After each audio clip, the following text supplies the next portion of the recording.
He did not stop because he wanted to be brave. He stopped because the road had gone quiet in a way that felt wrong.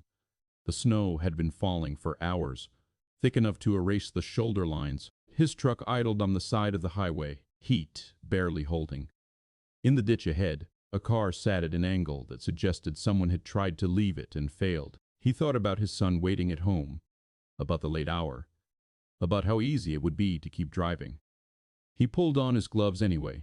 By the time he reached the car, the woman inside was barely conscious. Her phone was dead. The wind was cutting through her coat. If he left, she might not make it through the night. If he stayed, something in his own life might shift in ways he couldn't take back. He did not know her name. He did not know what she owned. He only knew the cold did not negotiate. If this story holds your attention, consider staying with it to the end. The highway had thinned as the evening wore on.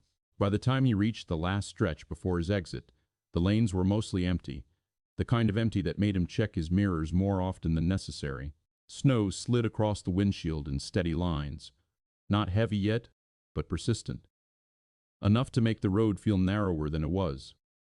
He drove with both hands on the wheel. The heater worked harder than usual, blowing air that never quite reached his fingers. The clock on the dashboard said he was already late. That bothered him less than it once had. His son would be asleep. The porch light would be on. Nothing else would be waiting. A warning sign flickered past, half covered in snow. Reduced visibility. He eased off the gas without thinking about it. Caution had become automatic over the years. Not fear exactly, just habit. The road curved, then straightened. For a moment, everything looked the same as it had 10 miles back. White shoulders, dark trees pressed close. Then something broke the pattern. A car sat ahead, angled wrong, not fully off the road, not fully on it either. Its hazard lights blinked weakly, one side dimmer than the other. The front end pointed toward the ditch, as if it had tried to correct too late. He slowed. His foot hovered over the brake. There was no other traffic, no sign of movement inside the car. His first thought was practical. Someone would come along. There were still trucks out this late. He could call it in once he got home. He glanced at the fuel gauge. Just under a quarter tank. He drove past the car by a few yards before stopping. The truck idled, engine low and uneven in the cold. He rested his forehead briefly against the steering wheel, eyes open. Snow ticked against the glass.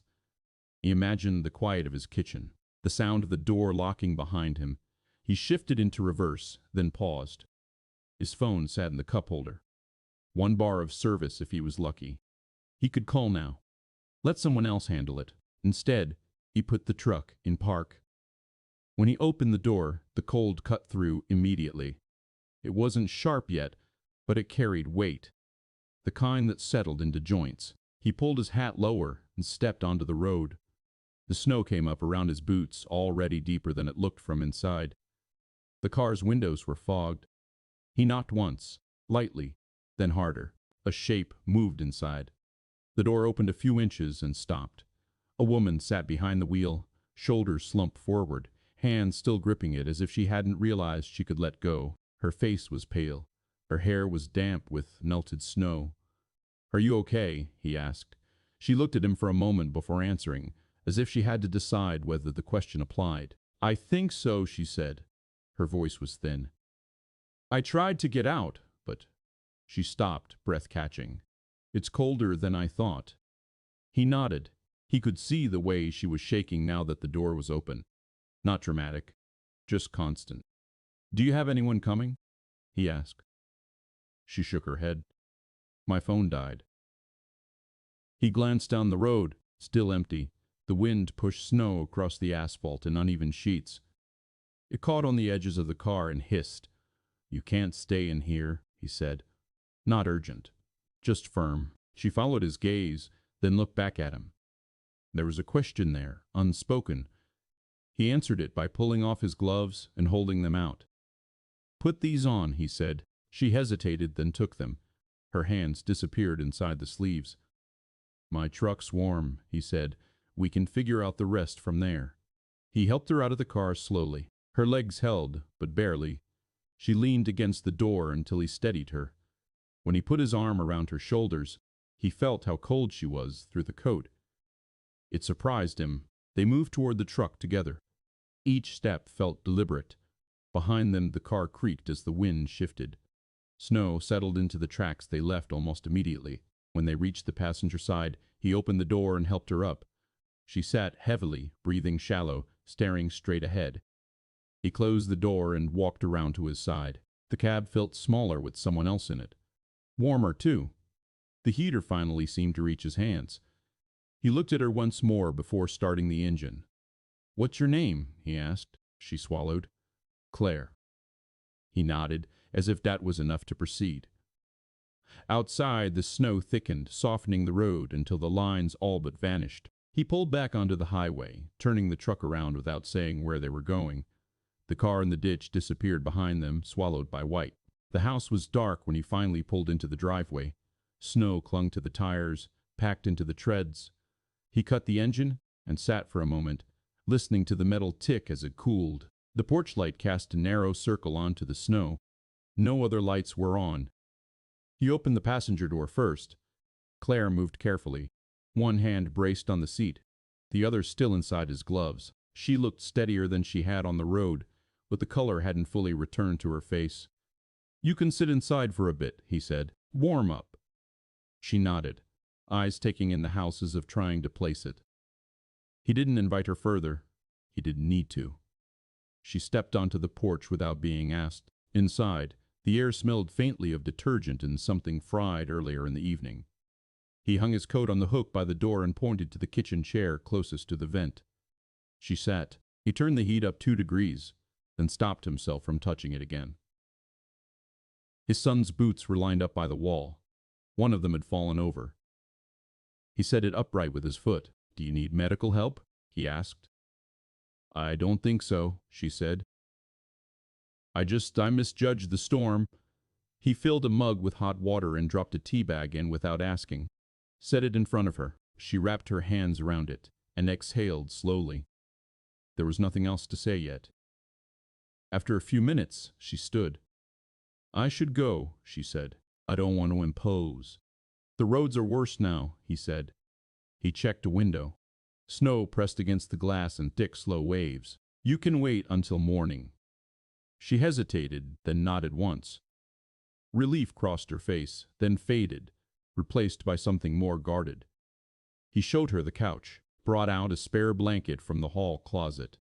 It smelled like the shelf it had sat on too long. She didn't comment. "I'll be up early," he said. "We can check the roads then." "Thank you," she said. Quiet. Direct. He went to his room and closed the door most of the way. Not all the way. He lay on top of the covers, listening to the house settle. The storm moved around the walls. The heat kicked on, then off. In the morning, the snow had buried the yard up to the porch railing. He made eggs the way his son liked them. Cut the toast diagonally. Poured juice into a cup that still had a cartoon ship on it. His son padded into the kitchen, rubbing his eyes. He stopped when he saw Claire. "Who's that?" he asked. "She needed help," he said. The boy nodded, accepting it. He climbed into his chair and started eating. After a moment, he looked at Claire again. "Did you get stuck?" he asked. "Yes," she said. "That happened to us once," he said. "Dad pushed." She smiled at him, small and careful. Later, after she left in a tow truck arranged through a neighbor, the house felt the same as it always did. He packed lunch, buttoned his coat, walked his son to the bus stop. Snow fell from the trees in soft clumps as the bus pulled away. He watched until it disappeared, then turned back toward the house. Work did not change because of the storm. The building was open when he arrived, lights already on, the lot half plowed. He parked in his usual spot, far enough from the entrance to avoid door dings. Snow crunched under his boots in a steady rhythm. Inside, the air was dry and warm, smelling faintly of coffee that had been sitting too long. He hung his coat in the same place it always went. Logged in. Checked the board for updates. Nothing out of order. That steadiness mattered to him more than he admitted. His job gave him tasks, not decisions. He followed instructions. He fixed what he was assigned to fix. When something went wrong, he reported it and waited. People trusted him because he did not improvise. He had learned that years ago. After improvisation, it cost him more than he expected. Most days, no one asked about his life outside the building. He liked it that way. He spoke when spoken to, ate lunch at his desk, left on time. By mid-morning, the storm was all anyone talked about. Phones buzzed with alerts. Someone mentioned a pile-up further down the highway. Another joked about sleeping at the office. He said nothing. He worked through the list in front of him, methodical, precise. Around noon, his supervisor stopped by his desk. "Roads were bad last night," she said. "They were," he said. She nodded, moved on. At lunch, he ate without tasting much. His phone vibrated once. An unfamiliar number. He ignored it. It buzzed again later, then once more before the end of his shift. He turned the phone face down. When he left, the lot was quieter than usual. Snowbanks lined the edges, dirty now from plows. He drove home slowly, scanning the road ahead. The ditches, nothing out of place. At home, his son did homework at the kitchen table. The radio played low. The day moved along its usual track. That night, after his son was asleep, the phone rang again. Same number. He answered this time. "Yes," he said. A man introduced himself. Polite, professional, asked if this was the person who had assisted a stranded motorist the night before. He confirmed it was. "Someone would like to speak with you," the man said, "in person." "About what?" he asked. "About what you did," the man said. He looked at the wall clock, heard the heat cycle on, thought about the road, the car in the ditch, the way Claire had held the mug. "I didn't do anything special," he said. There was a pause on the other end. Not awkward. Calculated.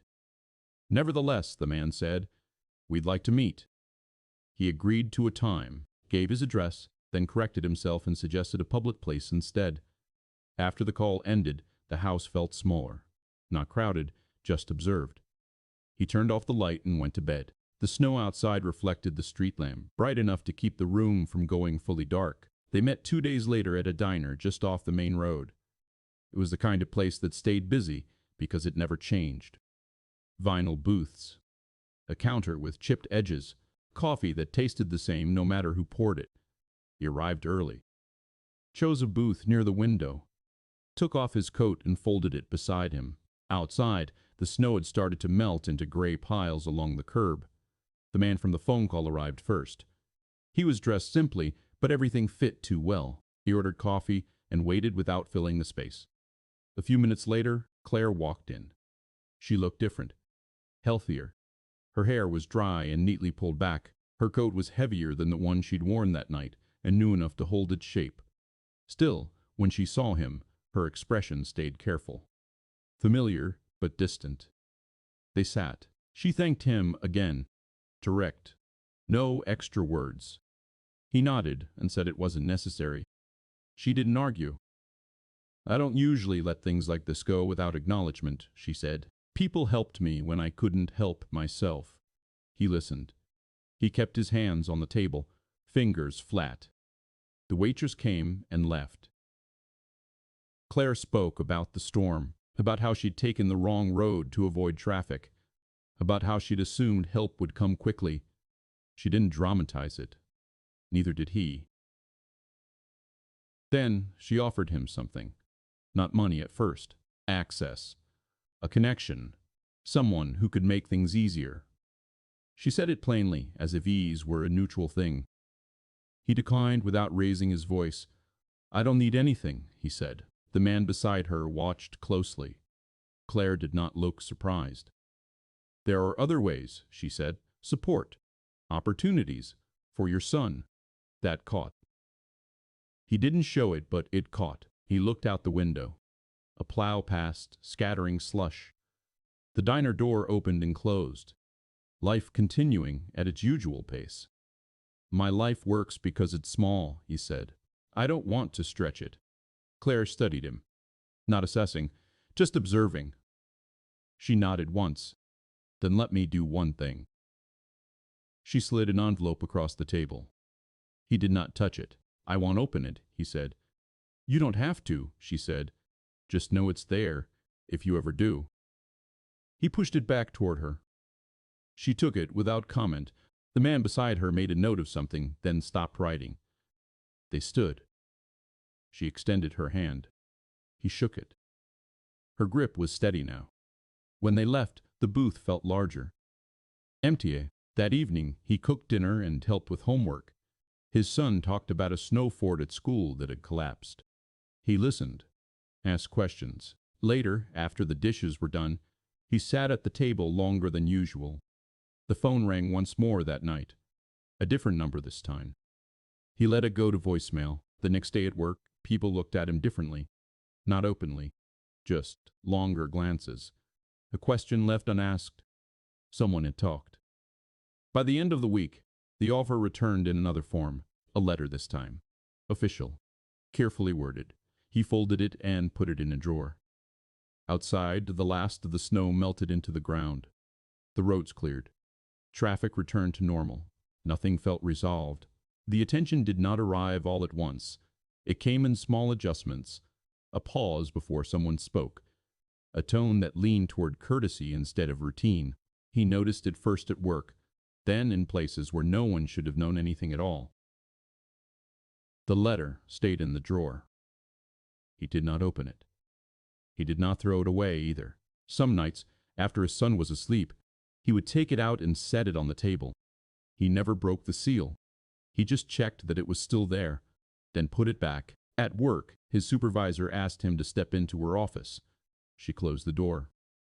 Not fully, just enough. There's been a call, she said, about you. He waited. Someone very appreciative, she added.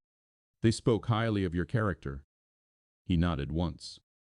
They asked if you'd be open to different responsibilities, she said. Nothing formal yet, just interest. I'm not, he said. She looked at him. Not disappointed, confused. You don't even want to hear what it is, she asked. No, he said. She leaned back in her chair. All right. When he left the office, the hallway felt longer than usual. He walked it at the same pace anyway. At home, his son noticed the shift before he did. The boy asked why people waved now when they walked past the house. Asked why a man in a clean truck had stopped to ask if they needed anything after school. We're fine, he said. That answer used to end things. It didn't anymore. One afternoon, a woman knocked on the door while his son was doing homework. She introduced herself by first name only, said she represented someone who wanted to make sure they were comfortable. He stood in the doorway, blocking the view inside. We are, he said. She smiled politely. If that ever changes, it won't, he said. She left without argument. Her car idled longer than necessary before pulling away. The silence after felt heavy. Not peaceful. Just present. At night he lay awake longer, not worrying exactly, listening. The house made the same sounds it always had, but they carried differently now, as if he were responsible for more than what was inside the walls. He began to take longer routes home, not to avoid anyone in particular, just to delay arriving. The roads were clear, but he drove as if they weren't. One evening, his son sat at the table after dinner instead of going to his room. Are we in trouble? The boy asked. No, he said. The boy considered this. People act like we are. He dried a plate and set it in the rack. People get confused, he said. His son nodded, then said, You helped her because she was cold. Yes, he said.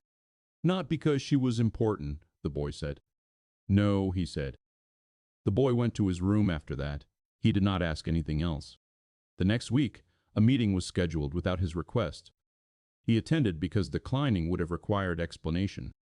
The room was too clean, the coffee untouched, the conversation careful.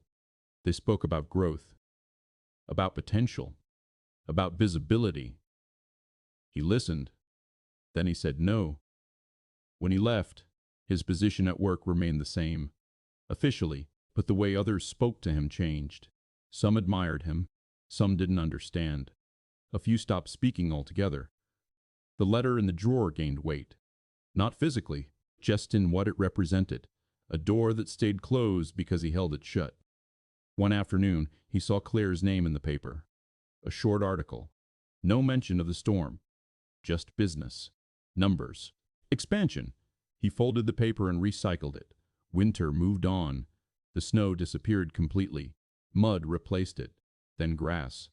The world resumed its pace, faster than his. What he had done could not be undone. What he refused could not be unseen. The quiet returned slowly. Not as it was before. Thinner. More alert. He adjusted to it without comment. The realization did not arrive as a single thought. It formed gradually, through repetition. He noticed it in the way people waited for him to speak first, now, in the way conversations bent slightly in his direction, as if he were carrying something fragile they didn't want to disturb. Nothing had changed on paper. His title was the same, his hours were the same, but the space around him felt altered. He had not anticipated that refusing would still keep him visible. At the grocery store, someone paid for his items without asking. He caught it before the receipt printed and returned the money. The cashier apologized, embarrassed, as if she had made a mistake. He told her it was fine, but his hands shook slightly as he loaded the bags into the truck. He started parking farther away again. One evening, he found the package on the porch. No return address. Inside were winter boots for his son. The right size, good quality. He stared at them longer than he should have. Then he taped the box shut and dropped it at a donation bin on the way to work the next morning. The radio played quietly as he drove. A discussion about generosity, about the responsibility that came with wealth. He turned it off. It became clear to him then that the problem was not the offer itself. It was the narrative that followed him now, the idea that what he had done needed to be explained upward, justified, converted into something else. At home, his son moved differently around him, not afraid, just attentive, watching. One night, as they brushed their teeth side by side, his son said, "People think you're a different kind of dad now." He paused, toothbrush still in his mouth. Spit. Rinsed. "What kind?" he asked. His son shrugged. "Like you're supposed to do more." He nodded slowly. "I already am." That was when it settled. Not relief. Recognition. The rescue had not changed who he was. The response to it had changed how others expected him to behave. And those expectations did not come with room to refuse quietly. The following week, another meeting request came. This one was framed as informal. Coffee. A walk. No pressure. He declined without explanation. At work, his supervisor stopped by again. This time, she didn't close the door. "I need to know," she said, "if you're planning to leave." "I'm not," he said. She studied him. "Because if you are, I need to prepare." "I'm not going anywhere," he said. She nodded, but the look stayed on her face. The look people had when they thought something bigger was being withheld. That afternoon, he fixed a problem no one else had noticed yet. It took longer than expected. When it was done, he documented it carefully and moved on. No one commented. That steadiness felt more valuable than any recognition he'd been offered. On the drive home, he passed the stretch of road where the storm had forced him to stop. The ditch was clear now, the snow gone, the ground flattened as if nothing had ever happened there. He pulled over anyway. The engine idled. He stepped out and walked to the edge of the road. The ground was soft from melt. His boots sank slightly. There was nothing to mark the place. No sign, no trace. He stood there for a moment, hands in his pockets, then returned to the truck and drove on. That night, he took the letter from the drawer again. This time, he opened it. It was written plainly, respectfully. An offer of support without obligation. Language chosen to sound careful, not controlling. He read it once, then folded it back into its envelope. In the morning, he dropped it in a mailbox addressed back to the sender. No note inside.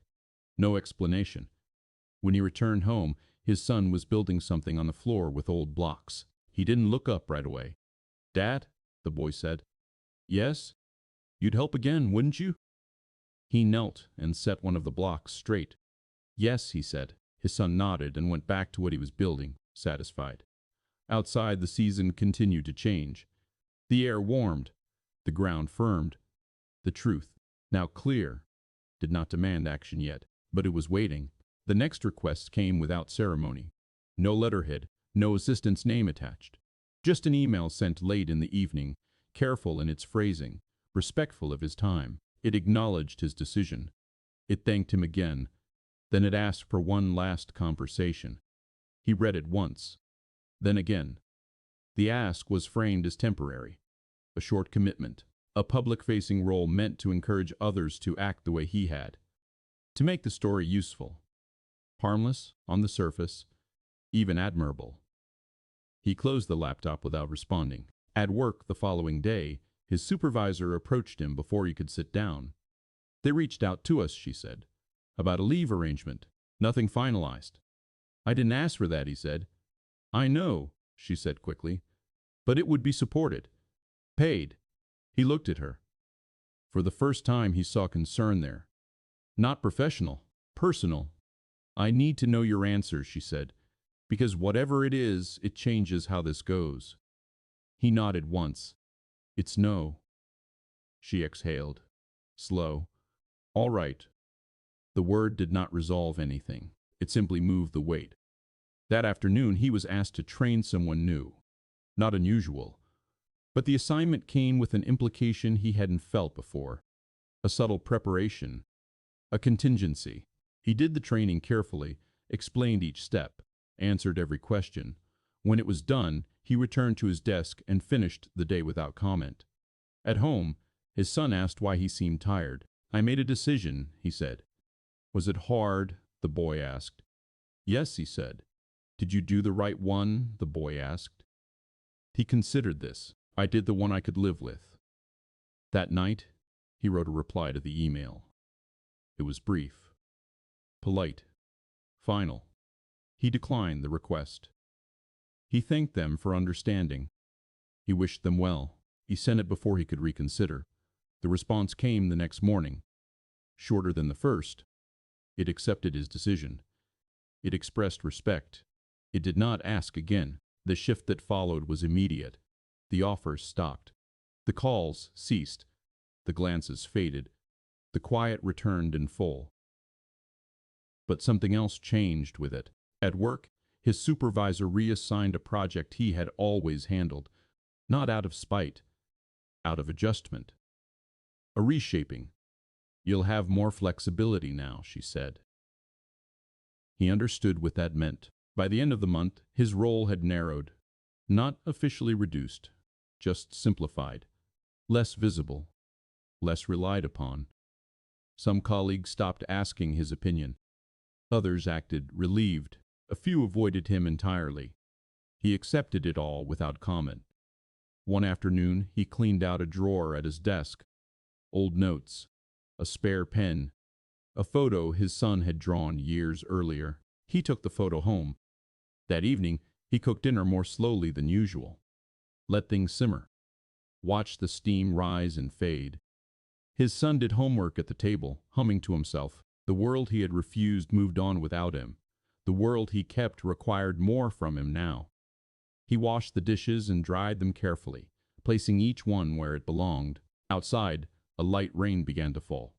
Not enough to matter, just enough to mark time. Nothing felt resolved, but the cost had been paid. The rain did not last long. By morning, the street was dry again, the air carrying that clean smell that comes after weather passes through without settling. He woke before his alarm and lay still for a moment, listening. The house was quiet in the way he preferred. No tension in it. No expectation pressing from the walls. He got up and started the coffee. The machine made the same uneven sound it always had. He did not replace it, even though he could have. He packed his son's lunch, folding the bag at the top the way his son liked. The routine had not changed. The care inside it had sharpened. At the bus stop, fewer people lingered now. The novelty had worn off. Parents nodded and turned back to their phones. The bus arrived late. No one commented. His son climbed the steps, then stopped and looked back. "Hey, Dad," he said. "Yes?" "You didn't keep the boots," the boy said. "No," he said. The boy nodded. "Okay." The bus pulled away. He waited until it was out of sight, then walked home. At work, his desk was quieter, fewer interruptions, fewer questions. He completed what was assigned and nothing more. When the day ended, no one stopped him on the way out. The drive home took him past the diner where he'd met Claire. He did not slow down this time. He did not think about her, not actively. The thought no longer demanded space. Weeks passed, then more. The season shifted fully. Trees filled in. Lawns were cut. The road where the storm had happened blended back into the landscape, indistinguishable from any other stretch of asphalt. He drove it often and never looked for the place again. One afternoon, he found a letter in the mailbox with a familiar return address. His name was spelled correctly. The envelope was thinner this time. Inside was a note. Short, handwritten. It said thank you again. It said she hoped he and his son were well. It said she understood his decision now. There was no offer. No request. Just a signature. He folded the note and placed it in the same drawer where the other letter had once been. The drawer closed easily. That evening, he and his son sat on the porch steps after dinner. The air was cooling. A neighbor walked past and waved without stopping. The street was ordinary again. "Do you think she's okay?" his son asked. "Yes," he said. The boy swung his legs, considering this. "Good," he said. They sat a while longer. When the light faded, they went inside. Later, after his son was asleep, he stood in the kitchen and washed the last cup by hand. He dried it and set it in the cabinet, taking care to place it where it belonged. The house felt complete, not fuller than before, not smaller either, just settled. He turned off the lights one by one. Outside, a car passed, tires humming softly on the road. No sirens, no weather warnings, nothing calling for him. He went to bed and slept through the night. In the morning, the porch light was off. The driveway was empty. The world waited without asking anything more, and he moved into the day the same way he always had, steady, unnoticed, and enough.